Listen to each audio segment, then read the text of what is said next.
Pada zaman dahulu, ada seorang raja zalim yang memerintah sebuah kampung. Dia telah memperhambakan rakyatnya dan dia mempunyai seorang ahli sihir yang sudah tua.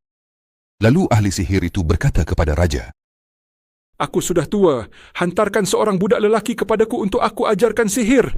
Maka raja pun menghantar seorang budak lelaki untuk diajarkannya. Tetapi Allah Ta'ala menghendaki kebaikan untuk budak lelaki ini. Dalam perjalanannya ke tempat ahli sihir, ada seorang rahib yang menyembah Allah Ta'ala.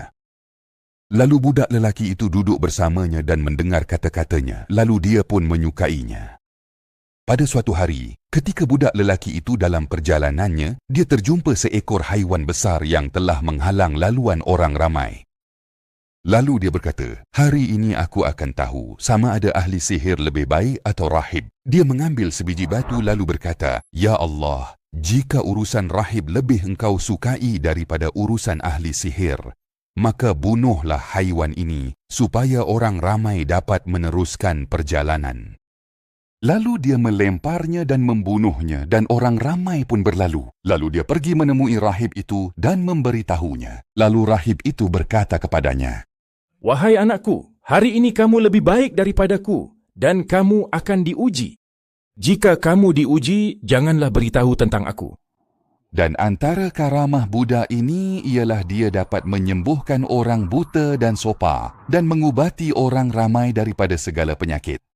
Maka seorang teman rapat raja yang buta mendengar tentang perkara itu, lalu dia datang kepadanya dengan banyak hadiah dan berkata, Semua yang ada di sini adalah milikmu jika kamu menyembuhkanku.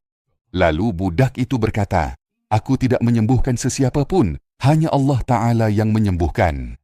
Jika kamu beriman kepada Allah, aku akan berdoa kepada Allah dan Dia akan menyembuhkanmu. Maka orang buta itu beriman kepada Allah, lalu Allah menyembuhkannya. Apabila dia kembali ke majlis, raja berkata kepadanya, Siapa yang mengembalikan penglihatanmu? Tuhanku. Kau ada Tuhan selain aku. Tuhanku dan Tuhanmu ialah Allah. Lalu dia ditangkap dan diseksa, sehingga dia memberitahu tentang budak itu.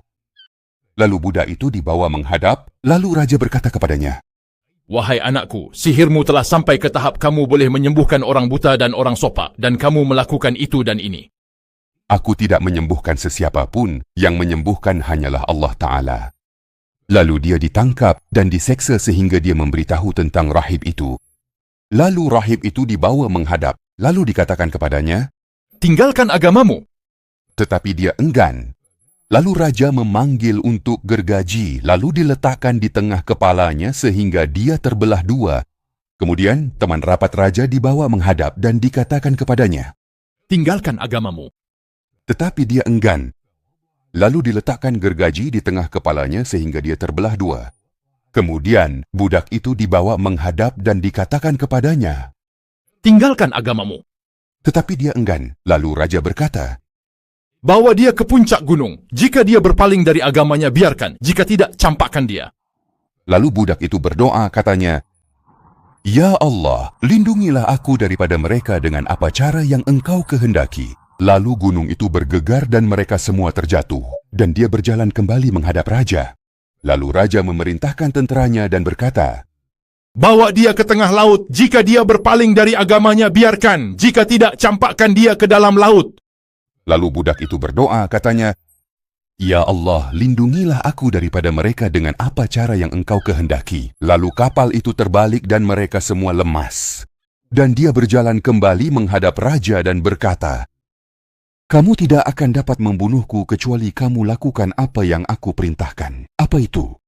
Kumpulkan semua orang di satu tempat dan salibkan aku pada sebatang pokok. Kemudian ambil sebatang anak panah dari bekas panahku. Panahlah aku dengannya sambil berkata, Dengan nama Allah Tuhan budak ini. Jika kamu melakukan itu, barulah kamu dapat membunuhku. Lalu raja itu memanahnya dan berkata, Dengan nama Allah Tuhan budak ini. Lalu dia pun mati. Lalu orang ramai berkata, Kami beriman pada Tuhan si budak. Kami beriman pada Tuhan si budak. Lalu dikatakan kepada raja, Demi Allah, apa yang kamu takuti telah pun berlaku. Orang ramai telah beriman. Maka dia memerintahkan agar parit-parit digali di persimpangan jalan, lalu api dinyalakan di dalamnya dan dia berkata, Sesiapa yang tidak murtad, campakkan dia ke dalamnya. Mereka pun melakukannya sehinggalah datang seorang wanita beriman bersama anaknya, lalu dia teragak-agak untuk masuk ke dalamnya. Lalu anaknya berkata kepadanya, Wahai ibuku, bersabarlah kerana engkau berada di atas kebenaran. Maka merekalah Ashabul Ukhdud yang Allah ceritakan kepada kita kisah mereka dalam surah Al-Buruj. Allah berfirman, Binasalah orang-orang yang membuat parit yang berapi dinyalakan dengan kayu bakar ketika mereka duduk di sekitarnya, sedang mereka menyaksikan apa yang mereka perbuat terhadap orang-orang yang beriman.